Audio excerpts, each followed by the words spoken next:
Hello students, welcome to my YouTube channel. मैं Neelam Sagar. Students, super TET की जो class शुरू हुई है इंग्लिश की, उसमें फर्स्ट क्लास में मैंने आपको जो फर्स्ट वीडियो था इंग्लिश का, उसमें मैंने आपको इंग्लिश की बेसिक जानकारी दी थी, बेसिक कॉन्सेप्ट समझाए थे कि जो इसमें स्टार्टिंग कहाँ से होती है। तो इंग्लिश की सबसे बेसिक और छोटी इकाई आपकी लेटर्स होती है, उसके बारे में बताया था मैंने, अल्फ़ाबेट्स के बारे में। और काइंड्स ऑफ अल्फ़ाबेट्स कितने प्रकार, कितने लेटर टोटल कितने होते हैं, 26 होते हैं। उनको कितने भागों में बांटा गया है, तो 2 भागों में, जैसे आपको बताया था मैंने पहले, वॉवल और कॉन्सोनेंट्स। तो वॉवल और कॉन्सोनेंट्स, उनका यूज कैसे होता है, उनके साउंड के बारे में बताया था। तो साउंड्स होते हैं, वॉवल्स के टोटल 44 होते हैं, और उन साउंड्स को भी 2 भागों में डिवाइड किया गया था। तो जो कि एक तो थे प्योर वॉवल, वॉवल के अंदर 2 भागों में डिवाइड किया गया था, प्योर वॉवल और डिप्थोंग वॉवल। इस तरीके से मैंने आपको पूरा वॉवल और कॉन्सोनेंट्स का कॉन्सेप्ट क्लियर कराया था। उसके बाद आपको मैंने आगे बताया था कि वर्ड क्या होता है, उसके बाद सेंटेंसेस कैसे बनते हैं, फ्रेजेस क्या होते हैं, काइंड्स ऑफ फ्रेजेस क्या होते हैं, उसके बारे में मैंने आपको जानकारी दी थी। और आज के टॉपिक में आर्टिकल्स के बारे में बताऊंगी, जो कि आपका मेन इम्पोर्टेंट टॉपिक है सुपर टेट के लिए। तो चलिए स्टार्ट करते हैं। आर्टिकल्स आर्टिकल्स में 3 होते हैं। टोटल नंबर ऑफ आर्टिकल कितने? 3, ए, एन और द।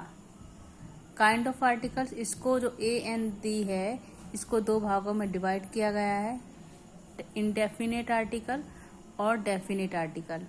इंडेफिनेट आर्टिकल में ए और एन को रखा जाता है, और डेफिनेट आर्टिकल में दी को। तो इंडेफिनेट आर्टिकल पहले हम ए और एन के बारे में पढ़ेंगे। उसका रूल क्या है? रूल नंबर फर्स्ट, जो आर्टिकल होते हैं हमेशा नाउन से पहले आते हैं। एक तो पहला नियम ये है कि आर्टिकल हमेशा नाउन से पहले लगता है, और काउंटेबल नाउन से पहले, जिसको हम काउंट कर सकते हैं। रूल नंबर सेकंड है,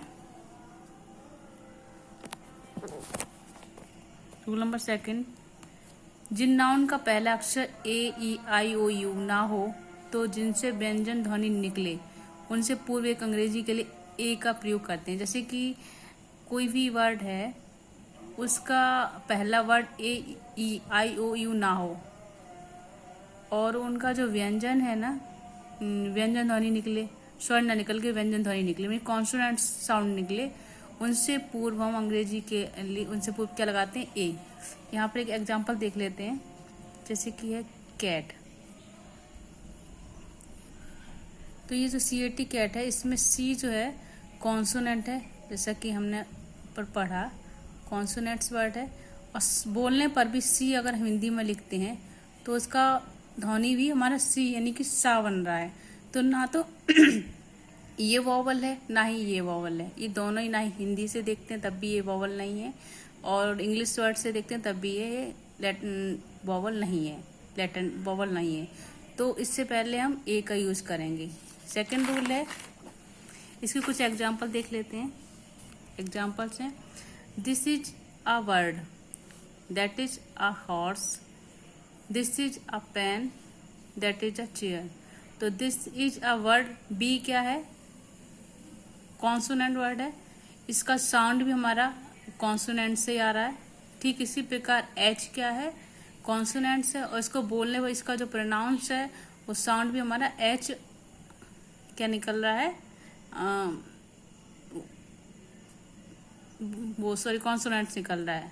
ठीक इसी प्रकार पी भी हमारा कॉन्सोनेंट्स वर्ड है, उससे पहले ए का यूज हुआ है, और सी भी कॉन्सोनेंट्स से पहले ए का यूज हुआ है। ये तो था ए के बारे में कि हमें ए कहाँ यूज करना होता है। तो हमें हिंदी और इंग्लिश दोनों एक साथ साउंड दिखने होते हैं जब हम आर्टिकल का यूज कर रहे होते हैं। सेकेंड है एन, यूज ऑफ एन, ऐसे कॉमन नाउन जिन्हें गिना जा सके, जैसे कि ऐसे कॉमन नाउन जिनको हम काउंट कर सकते हैं, ये सब काउंटेबल नाउन होते हैं। और इनका यूज, एन का यूज कैसे? सिंगुलर काउंटेबल नाउन का एक वचन में रखते हैं, सिंगुलर काउंटेबल जो होते हैं उनको हम एक वचन में रखते हैं। एन यूज करने के लिए जिन शब्दों का प्रयोग पहला अक्षर या पहला लेटर स्वर हो, यानी कि वॉवल हो, ए ई आई ओ यू में से कोई भी अक्षर अगर पहला लेटर इनमें दे रखा हो और उनकी स्वर ध्वनि साउंड भी उनका क्या आ रहा हो, वॉवल आ रहा हो, तो उससे पहले हम एन का प्रयोग करेंगे। ठीक है, अब इसके लिए कुछ एग्जाम्पल देखते हैं। एग्जाम्पल है वॉवल, यूज ऑफ वॉवल, जैसे कि mister Gang is a professor in a university. तो मिस्टर गंग एक नाम है व्यक्ति का, और जो professor is in an university, इससे पहले आपका ए आर्टिकल लगा है। यहाँ आप देखेंगे, आप कहेंगे कि ये तो यू जो है ना हमारा वॉवल है, पर जब हम यू को इस तरीके से हिंदी में अगर लिखते हैं, बोलने में हमारा कॉन्सोनेंट वर्ड निकल रहा है ना कि वॉवल, इसलिए इससे पहले क्या यूज होगा, ए ना कि एन। ठीक इसी प्रकार सेकंड है doctor James is a European. तो यूरोपियन में ई भी हमारा क्या है, वॉवल, दिखने में वॉवल है, पर इसका जो साउंड है वो भी कॉन्सोनेंट आ रहा है, इसलिए इससे पहले भी हमारा क्या यूज होगा, ए, आर्टिकल ए का यूज होगा। अब थर्ड एग्जाम्पल है he is a one eyed man. ठीक इसी प्रकार he is one eyed man, तो वन क्या है, वन का भी यहाँ देखिए ओ तो है वॉवल, पर इसका साउंड जो क्या निकल रहा है, कॉन्सोनेंट्स का आ रहा है, इसलिए इससे पहले भी ए का यूज होगा। नेक्स्ट है this is a useful book. तो यूजफुल को पढ़िए आप, यूजफुल को बोलिए, उसमें भी आपका प्रोनाउंसिएशन किसका निकल रहा है, या का निकल रहा है, ना कि साउंड वॉवल का साउंड नहीं आ रहा है, इसलिए इससे पहले भी ए का यूज होगा। नेक्स्ट आपका एग्जाम्पल है I have a 1 rupee note in my pocket. तो वन ऊपर आप पढ़ चुके हैं वन, तो वही वन को बोलने पर दिखने में तो ये वॉवल है, पर इसका साउंड जो है ना, इसका साउंड भी कॉन्सोनेंट का है, इसलिए इससे पहले भी ए का यूज होगा। तो ये था ए और एन का यूज। आई थिंक आपको समझ में आएगा। उससे नीचे आप देखेंगे एन के कुछ एग्जाम्पल्स जिसमें आर्टिकल एन का यूज होगा, जैसे कि दिस इज एन आंट। तो आंट, इसको देखिए पढ़िए, दिखने में भी ये वॉवल साउंड है, और एन बोलने में भी आपका, अगर हिंदी में इसको लिखते हैं तो अगर इसको देखिए लिखिए तो ए क्या है, वॉवल साउंड है, तो इसलिए इससे पहले एन का यूज होगा। ठीक इसी प्रकार this is an ink pot, ink में ई आ रहा है, तो ई हमारा वॉवल साउंड है, और आई भी इस तरीके से वॉवल साउंड है, तो इस वॉवल वर्ड है, लेटर है, इससे पहले एन का यूज होगा। ठीक इसी प्रकार अगला है आपका example ox, this is an ox. तो ओ का साउंड आ रहा है यहाँ, और लेटर आपका ओ है वॉवल, इसलिए इससे पहले भी एन का यूज होगा। आगे है हियर इज एन ऑरेंज। ठीक है, हियर इज एन ऑरेंज। तो ऑरेंज को आप ओ आपका वॉवल है, जैसे ए ई आई ओ यू, उसका दिखने में भी आपका ओ वॉवल सामने दिख रहा है, और उसका साउंड भी आपका ओ निकल रहा है, तो इससे पहले भी हम एन का यूज करेंगे। और ये सारे वर्ड्स क्या हैं, ink pot, ox, orange, elephants, ये सारे क्या हैं, नाउन हैं। और कैसे नाउन है, काउंटेबल नाउन्स हैं, इनको हम काउंट कर सकते हैं। तो नेक्स्ट है this is an elephant, an का यूज हो रहा है यहाँ, क्योंकि ये है और साउंड भी आपका वॉवल का आ रहा है। आगे है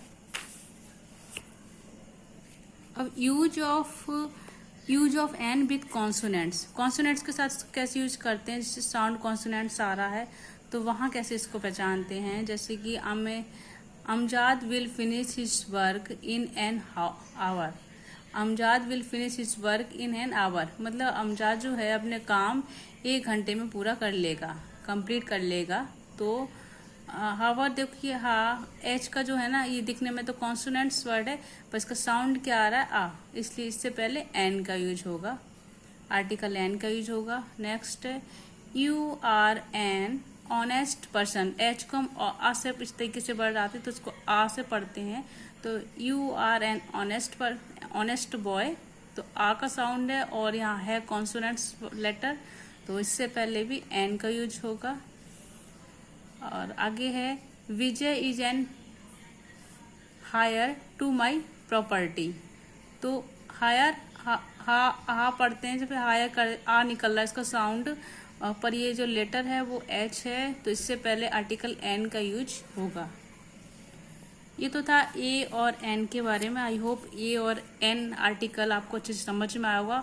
बबल साउंड, उसमें हम हिंदी और इंग्लिश का साउंड दोनों देखते हैं, लेटर भी देखते हैं, उसके बाद उसका साउंड क्या निकल रहा है उसके अकॉर्डिंग हम ए और एन का यूज करते हैं। ए जो है कॉन्सोनेंट से पहले लगता है, कॉन्सोनेंट लेटर कहीं है, और एन का यूज हम बबल वर्ड से पहले, बबल वर्ड भी देखते हैं, साथ के साथ उसका साउंड भी देखते हैं। अगर उसका साउंड अगर बबल आ रहा है तो उसका एन का यूज करते हैं। और किसी जगह अगर लेटर कॉन्सोनेंट्स है पर उसका साउंड अगर बबल आ रहा है तो उस जगह हम एन का यूज करेंगे। ठीक है, अब ये तो थे इनडेफिनेट आर्टिकल्स जिसमें ए और एन को रखा जाता है। ठीक है, अब आगे देखते हैं हम डेफिनेट आर्टिकल्स। अब डेफिनेट आर्टिकल्स में क्या है, पहले डेफिनेशन सुन लेते हैं। डेफिनेट आर्टिकल में केवल एक शब्द का एक ही बार प्रयोग होता है। डेफिनेट आर्टिकल में केवल एक शब्द का ही प्रयोग होता है, वो है आर्टिकल दी। उसके अंदर इनडेफिनेट आर्टिकल्स में दो वर्ड्स थे, एक तो ए था और एक एन था। इसमें डेफिनेट आर्टिकल्स में सिर्फ एक वर्ड है, वो है दी। इसके पहले हम कुछ एग्जाम्पल देख लेते हैं, उसके बाद आपको अच्छे से मैं समझाऊंगी। This is a cow. ठीक है, अगला है दिस इज अ ट्री। आगे है the cow is under the tree. तो अब यहाँ आप देखेंगे कि काउ है, यहाँ उससे पहले ए का यूज है, यहाँ ट्री है उससे पहले आ का यूज है, पर यहाँ भी काउ है तो वहाँ दा का यूज क्यों है? तो इसलिए जब हम कोई भी ऐसी कॉमन चीज को एक स्पेशल चीज में किसी और जगह देखते हैं, स्पेशल जगह देखते हैं, तो उसको हम उससे पहले हम दा का यूज करते हैं। अब जैसे ये है सेंटेंस है the cow is under the tree. तो जो काउ है ना, काउ की बात की गई कि काउ कहाँ है, अंडर द ट्री, पेड़ के नीचे है। तो इसलिए इसका यूज यहाँ भी नाउन है और इस जगह भी नाउन है। ट्री भी नाउन है और काउ भी नाउन है, दो जगह नाउन दे रखा है। और ये जो ट्री है, इस ट्री का यूज इस काउ के लिए किया गया है और इस काउ का यूज इस ट्री के लिए किया गया है। तो इससे पहले भी दा है, तो इसलिए इससे पहले भी दा लगेगा और इससे पहले भी दा लगेगा। अब यहाँ पे आर्टिकल दा का यूज हो जाएगा क्योंकि एक ही व्यक्ति के बारे में, एक ही कोई एनिमल या कुछ है उसके बारे में बोला गया है। अब जैसे यहाँ अगला एक और एग्जांपल इसका देख लेते हैं। I purchase the apples, apples was delicious. मैंने मतलब कुछ एप्पल्स खरीदे और वो एप्पल्स वॉज डिलीशियस, कैसे हैं, बहुत स्वादिष्ट हैं। तो जो एप्पल जो खरीदे गए हैं वो बहुत स्वादिष्ट हैं, तो उनको एप्पल्स को क्या बताया गया, स्वादिष्ट। इसलिए उसी एप्पल्स की विशेषता बताई गई है, उसके बारे में दोबारा डिफाइन किया गया है।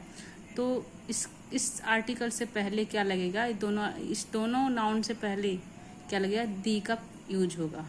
एक तो ये था कॉमन कॉन्सेप्ट आर्टिकल दी के बारे में। आप आगे देख लेते हैं कुछ।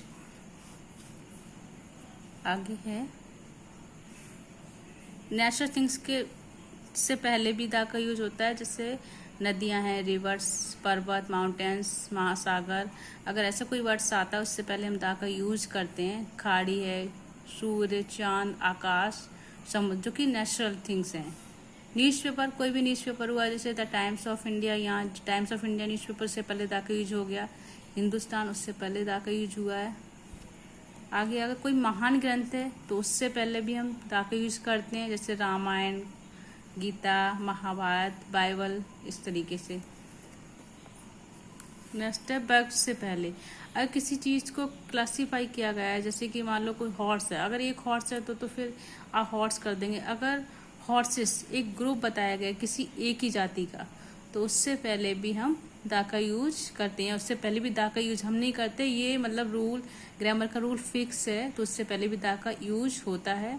और द डॉग्स, किसी भी जाति के बारे में, किसी वर्ग के बारे में, समूह के बारे में बताया गया है तो वहाँ उससे पहले दा का यूज होता है।